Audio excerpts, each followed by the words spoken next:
नमस्कार शेतकरी बांधवांनो, शेतीविषयक माहिती देणाऱ्या भूमिपुत्र ज्ञानेश्वर घुगे या आपल्या यूट्यूब चॅनलमध्ये आपले हार्दिक स्वागत। शेतकरी बांधवांनो, आज आपण या व्हिडिओमध्ये कपाशी पिकातील तिसरी आणि अतिशय महत्त्वाच्या फवारणीविषयी थोडक्यात माहिती जाणून घेणार आहोत। शेतकरी बांधवांनो, आपल्या कपाशी पिकाचा पहिला फ्लॅश चांगला घेण्यासाठी आपल्याला तिसऱ्या फवारणीचे नियोजन करणे खूप गरजेचे असते, कारण की याच अवस्थेमध्ये आपल्या कपाशी पिकामध्ये बोंडअळीचे नियंत्रण करण्यासाठी सुद्धा फवारणी घेणे गरजेचे आहे। त्याचबरोबर शेतकरी बांधवांनो, सतत रिमझिम पाऊस चालू आहे, त्यामुळे आपल्या कपाशी पिकाची वाढ देखील थांबलेली आहे। त्याचबरोबर आपल्या कपाशी पिकाची पातेगळ सुद्धा आपल्याला होताना दिसत आहे। त्यासाठी आपल्याला ही फवारणी घेणे खूप गरजेचे असते। त्याचबरोबर शेतकरी बांधवांनो, ऑगस्ट आणि सप्टेंबर महिन्यामध्ये कपाशी पिकामध्ये प्रामुख्याने थ्रिप्स आणि पांढरी माशी या किडीचा प्रादुर्भाव खूप जास्त प्रमाणात वाढत असतो। त्यासाठी नियंत्रणासाठी सुद्धा आपल्याला या फवारणीमध्ये एक कीटकनाशक घेणे गरजेचे आहे। तर शेतकरी बांधवांनो, कपाशी पिकातील तिसरी आणि अतिशय महत्त्वाची फवारणी आपण आपल्या कपाशी पिकामध्ये केव्हा घेतली पाहिजे? तर शेतकरी बांधवांनो, कपाशी पिकातील तिसरी फवारणी आपल्या कपाशी पिकाला असे 1-2 फुलं फुलताना दिसायला लागले, त्या अवस्थेमध्ये आपल्याला आपल्या कपाशी पिकामध्ये ही फवारणी घेणे खूप गरजेचे असते।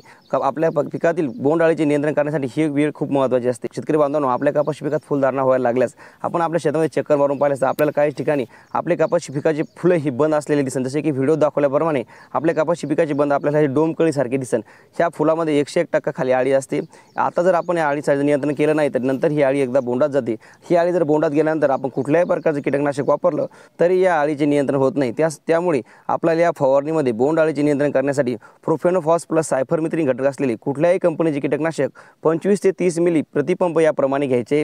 या उदाहरण घ्यायचं झालं तर नागराजा कंपनीचे प्रोपेक्स सुपर किंवा सिजंटा कंपनीचे पॉलिट्रिन हे यासारखे घटक असलेले कुठल्याही कंपनीचे कीटकनाशक 25 ते 30 ml प्रतिपंप याप्रमाणे आपण वापरू शकतो। यानंतर शेतकरी बांधवांनो, सध्या ऑगस्ट महिना सुरू आहे, अशा अवस्थेमध्ये आपल्या कपाशी पिकावर जास्त प्रमाणात पांढऱ्या माशीचा देखील प्रादुर्भाव आपल्याला पाहताना दिसत असतो। पांढरी माशी कपाशी पिकाच्या खालच्या साईडने राहून रस शोषण करत असते।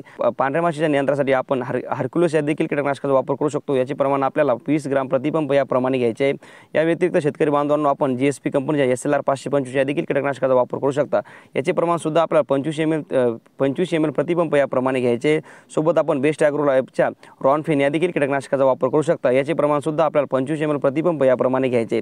यानंतर शेतकरी बांधवांनो, आपल्या कपाशी पिकामध्ये आता पावसाचा खंड पडल्यानंतर थ्रिप्सचा देखील प्रादुर्भाव वाढणार आहे। तर आपल्याकडे बरेच शेतकरी असे म्हणतात की आपला पावसाचा खंड पडला, आपली कपाशी पिके लाल झाली, कारण की जेव्हा आपल्या कपाशी पिकावर थ्रिप्स या किडीचा प्रादुर्भाव खूप जास्त प्रमाणात झाला असतात तेव्हा आपल्या कपाशी पिकाचे पाने लाल पडतात आपल्या कपाशी पिकाचे पाने हे लाल पडत असतात व आकाशाकडे वळत असतात।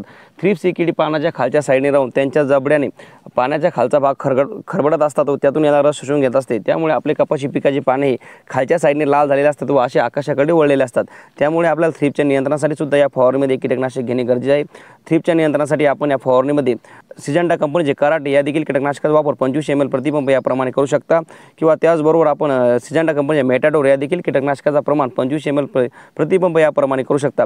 या व्यतिरिक्त शेतकरी बांधवांनो, आळी आणि थ्रिप्सच्या नियंत्रणासाठी आपण क्रिस्टल कंपनीच्या अपेक्स या देखील कीटकनाशकाचा वापर करू शकता। याचे प्रमाण आपल्याला 30 ml प्रतिपंप याप्रमाणे घ्यायचे।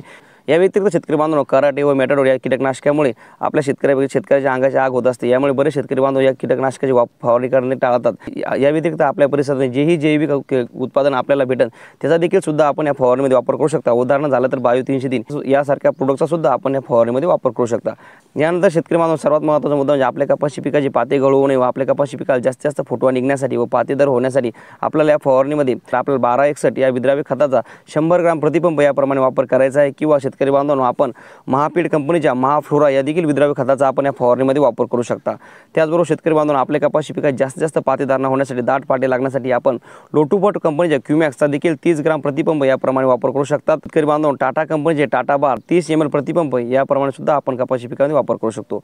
त्यानंतर शेतकरी बांधवांनो, आपल्या कपाशी पिकाची पातेगळ होऊ नये व सध्या ढगाळ वातावरण असल्यामुळे बुरशीपासून नियंत्रण करण्यासाठी आपण या फवारणीमध्ये UPL कंपनीचा 30 ग्राम प्रतिपंप याप्रमाणे वापर करू शकता, किंवा टाटा रॅलीज कंपनीचे कॉन्टॅक्ट प्लस 30 ml प्रतिपंप याप्रमाणे सुद्धा आपण वापर करू शकता। तर शेतकरी बांधवांनो, अशा प्रकारे आपल्याला आपल्या कपाशी पिकात तिसरी आणि अतिशय महत्त्वाची फवारणी घेते वेळेस बोंडअळीच्या नियंत्रणासाठी, थ्रिप्स आणि पांढऱ्या माशीच्या नियंत्रणासाठी, त्याचबरोबर आपल्या कपाशी पिकाचे पातेदळ होण्यासाठी आपल्याला ही फवारणी घेणे खूप गरजेचे आहे। शेतकरी बांधवांनो, आपला हा व्हिडिओ आवडल्यास जास्तीत जास्त शेतकऱ्यांपर्यंत शेअर करा। आपण जर चॅनलला पहिल्यांदाच आले असेल तर चॅनलला सबस्क्राईब जरूर करा।